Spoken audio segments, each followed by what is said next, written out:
이 김정은이 이 북한 어선 배를 내려 보냈는데, 간첩선으로 내려 보냈는데 계획적으로 내려온 거죠. 이 간첩선이 내려보냈는데 이 지금 배는 흔적을 없애려고 했는지 모르겠는데 다 지금 없애버렸다 그러죠.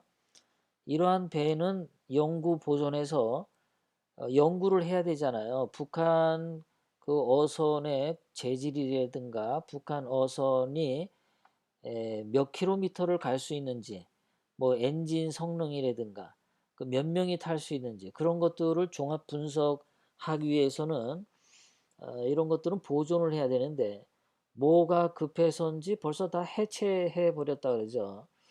그러니까 이 범죄의 흔적을 없애기 위해서 다 해체해 버렸다라는 의심을 할 수밖에 없고요. 마치 노회찬이 죽은 뒤에 서둘러서 화장을 뭐 자살인지 타살인지 그런 거 의심할 여지도 없이 그저 자살로 단정 짓고 무조건 화장해 버렸습니다. 노무현이도 그랬고요. 예전에 그 백남기가 죽었을 때도 경찰이 죽였다라고 떠들기만 하고 무조건 빨리 화장해 버리고 말았죠. 이 좌파 쪽에서 하는 짓을 보면은 이 흔적을 남기지 않기 위해서 그냥 다, 예, 그 증거 자료를 없애버리는데요. 이 배가 지난 3일 동안 이런 식으로 내려왔다고 하죠. 처음에는 6월 9일 4명이, 이 신문 기사에는 북한 주민이라고 하는데 북한에서 배는 기본적으로 모두가 다 민간인이 가질 수 없답니다. 북한 김정은 그 군대 소속이라고 하죠. 그러니까 이 네 사람은 단순한 주민이 아니라 북한 군인일 가능성이 거의 99%죠. 6월 9일 출발해서 이렇게 와서 북한 어선들하고 숨어 있다가 그 다음에 북방 한계선을 남하하고 여기서 엔진을 껐다, 시동을 걸었다, 엔진을 껐다.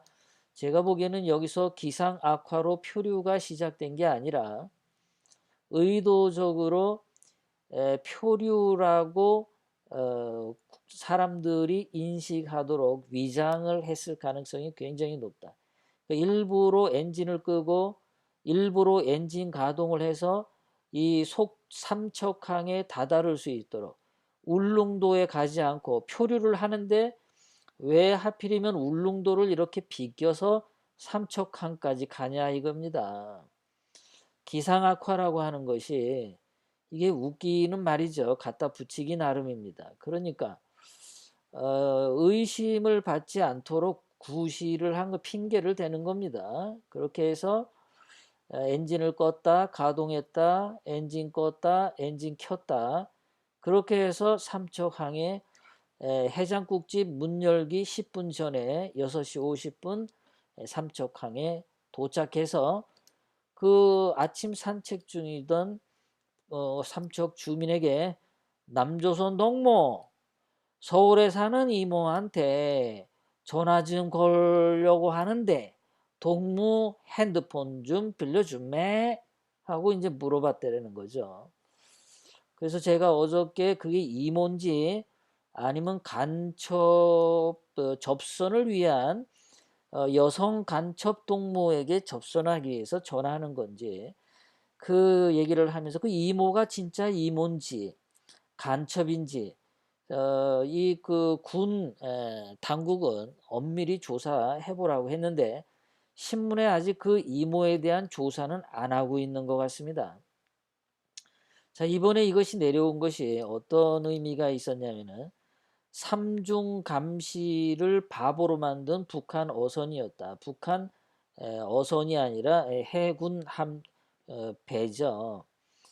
삼중 감시니까 해경의 감시를 피했고 또 공군의 감시를 피했고 또 해군의 감시를 피했죠. 그래서 세 군데의 감시를 모두 바보로 만들었다.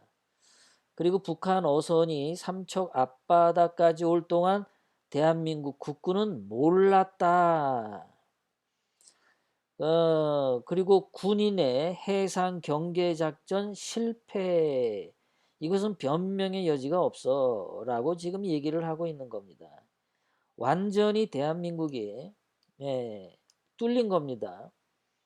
저는 이것이 한두 번 뚫린 게 아니라고 어저께 말씀드렸습니다. 수도 없이 많이 뚫렸는데 이번 한 번 잡혀준 거 아닌가 이런 생각이 들어요. 이번 한 번 일부러 잡혀준 거다.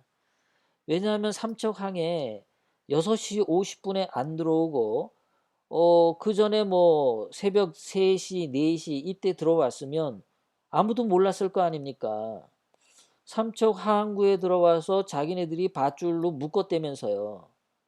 그러니까 새벽 4시, 5시 껌껌할 때 사람들 인기척 없을 때 삼척항에 들어왔으면 아무도 모르는 거죠. 그래서 거기다가 배 묶어놓고 그냥 사라지면 아니 이게 북한 군이 왔는지 안 왔는지 누가 합니까? 아무도 모르는 거죠. 그러니까 예전에도 이렇게 많이 왔다라는 거고 북한에서 이러한 배를 이렇게 보낼 리가 없어요. 그리고 지금 현재 이렇게 벌어진 거가 정말 심각한 건데요. 제가 이제 이 배에 관련해서 2020년 대한민국 한반도의 운명이 어떻게 될지까지 제가 한번 분석 예측해 보도록 하겠습니다. 일단은 군대 문제부터 먼저 말씀드릴게요. 자, 6월 17일 날 발표, 6월 19일 발표, 그 군 당국의 해명이 말이죠. 오락가락 한답니다.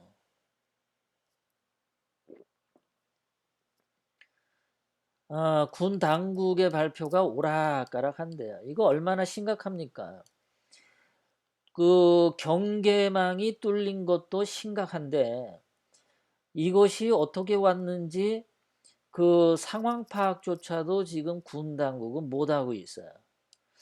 바보들만 앉아있나 이것들 진짜 한심하죠. 정말 한심합니다. 별들이 몇 명인데 대한민국 군인들이 이거를 몰라. 아마도 미국 CIA는 미국 군 당국, 미군 당국은 이거 다 알았을 겁니다. 뭐가 내려오고 이 사건 이미 다 알았을 거예요. 다 아는데 옛날에 박근혜 대통령님 때에는 미국이 CIA에서 정보를 입수하면 미군 당국이 정보를 입수하면 박근혜 대통령님에게 그 정보를 주었습니다. 그래서 한반도에서 북한군에 대한 동향을 정보를 입수할 수 있었는데 문재인이 청와대를 꿰차고 난 뒤에는 미국에서 청와대로 정보를 일체 주지 않습니다. 그러다 보니까 대한민국 국군이 도대체 상황 파악을 할 수가 없어요. 정보가 없어. 그러니까 처음에는 떠내려와서 몰랐다. 다음에는 엔진 정지했다가 사용했다, 반복을 했다라고 인정을 하고 그 다음에는 날씨가 나빠서 못 봤다. 말이 자꾸 바뀝니다. 얘네들은요. 이게 문제입니다. 뚫린 것도 문제인데 이게 어떻게 해서 상황을 빨리 그 전반적인 사태를 국민들에게 정확하게 신속하게 알려야 되는데 그것도 못해. 막지도 못하고 상황 파악도 못하고 완전 바보 새끼들만 앉아있나 봐요.